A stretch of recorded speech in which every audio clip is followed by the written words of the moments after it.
Welcome back to Chapter 3 of The Tale of Two Frogs, and on today's chapter, this is where all the fun stuff is going to start to happen because I got a lot of parts that just rolled in, and I kind of went a little crazy, and I made up a full custom suspension for frog number 2, so check it out, and I'll give you an update of where these things are going and how we're doing. Now, while I do have some really cool stuff coming up here with frog number 2 that I do think you're going to want to stick around and check it out, I am going to start with frog number 1 because this is a car that I have driven. I have actually driven this car out and about, and I will say it didn't cost me much. Realistically, as I mentioned before, there were some things to clean up. The only thing I needed to do to drive this car was to clean and lubricate the gearbox and the drive shafts, replace the drive shaft boot, and add a battery. Now, adding a battery to these cars, because of the battery layout, is a little bit weird, and I wanted to use a 1200 milliamp battery to represent original type of performance on these, so I did need to make up a 3D printed battery box to install the smaller than the 1980s 1200 milliamp nickel metal battery. Now, as far as what this cost me, I do need to lay down some rules here before I start laying out this cost sheet, because I need to make sure to keep some steadiness going here. So I am going to include the cost of anything in this car that I replace. Anything that I fix, anything that I repair will be costed in there. But I will not include the cost of batteries of any type. I will not include the cost of any kind of paints, lubricants, greases, or minor hardware. Everything else, if I replace it in this car, whether it's for fun or for mechanical necessity, I will tell you the cost of that. So, the nickel metal battery I will not cover, but I will tell you that the new drive shaft boots were $10.35. So I got this car to a driving point, including the original purchase of the car, at $100.35. And I had problems that I need to address right away.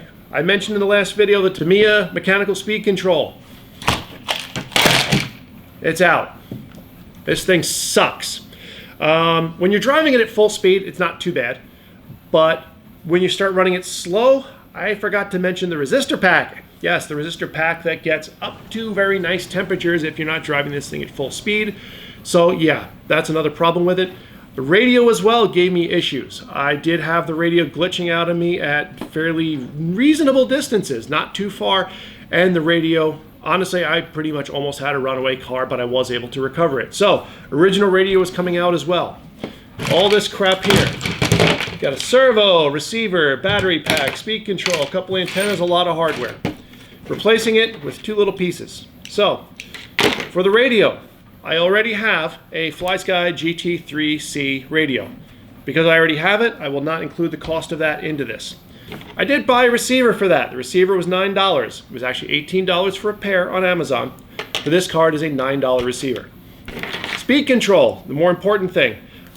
Now, compared to the Tamiya mechanical speed control, any electronic speed control that can handle the amperage is sufficient for these cars and will be an improvement. The same with the radios. So I went on AliExpress, and for whatever reason, I don't know if it was a coupon, a first-time buyer thing or whatever, but I got a knockoff of a Hobby Wing 1060 for $1.05 delivered. Yes, $1.05. It's no longer at that price, but that's what I paid for it. That's what the rules cover. Other parts that I have coming in: original Tamiya tires, rear and front. Now, the tires, best price was at my local hobby shop. So I'll give these guys a shout out in the next section. The other thing to get: body, wing, and stickers.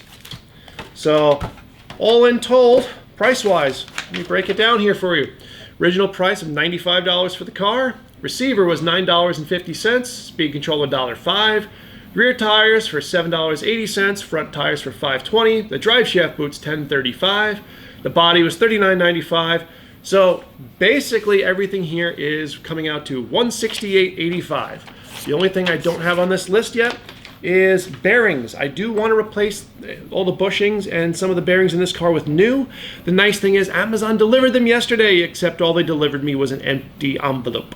So I don't actually have the bearings yet. I'll cover those costs later, but that was $6. When it comes to the radio, pretty much any half-assed cheap radio that you can buy today will be a better performer than what I had in the 1980s. So the Futaba Magnum Jr. is getting retired. The FlySky GT3C is getting implemented here.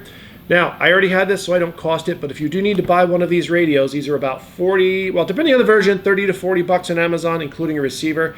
Great deal. That would have brought me up, if I had to buy that, up to, well, or just under the $200 range for a driving car ready to go. And compared to what that would cost for new, comes out pretty competitive. But like I said, there is some stuff to do on this here, so let's get this work going and get this into the next stage. Now, I'd be remiss if I didn't do a driving report with what I was doing on this car. I took it out to a local roller hockey rink, which is concrete and a great match for the old dry rotted tires. I will say, because of the bushings in the front end and other issues, steering is more of a suggestion. But it's still pretty damn fun to drive this thing. Slower than I remember, I'm not gonna lie, but you love that classic Tamiya sound. And off the 1200 milliamp battery, I did get more time than I expected. I got about 9 minutes off of the charge here, which was really about double what I remember usually getting. So for project update of Frog number 1, this is all the stuff that came out. I mean, a lot of material went into these old speed control systems and radio systems. Now, for instance, mechanical speed control required a servo. Because you don't have an ESC, you have your own separate battery pack here with a separate power switch. You have the mechanical speed control itself with the resistor pack. God, I hated these. A lot of wiring, stuff like that. The original receivers, these were kind of big and clunky. You got that long wire on there. And because it's such a long wire and you wrap it up like that, you lose range. That's why you had these metal antenna risers, was to get the battery up there. And lots of hardware that went into it. And it's going to get replaced by speed control and a receiver. Now, great comparison here. You have, this is the original receiver. Now the speed control and the receiver that's going into it are about the same size. I mean, we're really taking a lot of stuff out of here. When I measured it up weight-wise, it's about 8 ounces coming off of this car. And in a world where grams matter, 8 ounces is quite a lot. So otherwise, everything is pretty much back to where it was stock-wise since the last video. Shocks are the originals, just rebuilt, all cleaned up in the back with the new drive shaft boots. All this is all clean and lubricated. And for the sake of comparison, I did put bushings back in the front end. So I did want to do a comparison between bushings and bearings, but until the bearings arrive, I can't do that. But anyway, the car, it's a driver. It's fun. I enjoy it. I did not put the new tires on yet, just because, as you saw in the video, driving it on concrete, I don't feel like wasting the original tires I don't feel like wasting the new tires just yet. So I originally wanted to do just like a stage 1, where I would clean out the gearbox, put the new motor, the speed control, receiver, and stuff like that, and just take an original Frog, but make it faster and see how miserable that is because it doesn't have enough of a suspension. And then I remembered I had some generic 70mm shocks laying around that I got from Amazon for another project, so I slapped them on there. I was like, okay, this is working. And then, remember I mentioned I didn't get those bearings in the mail?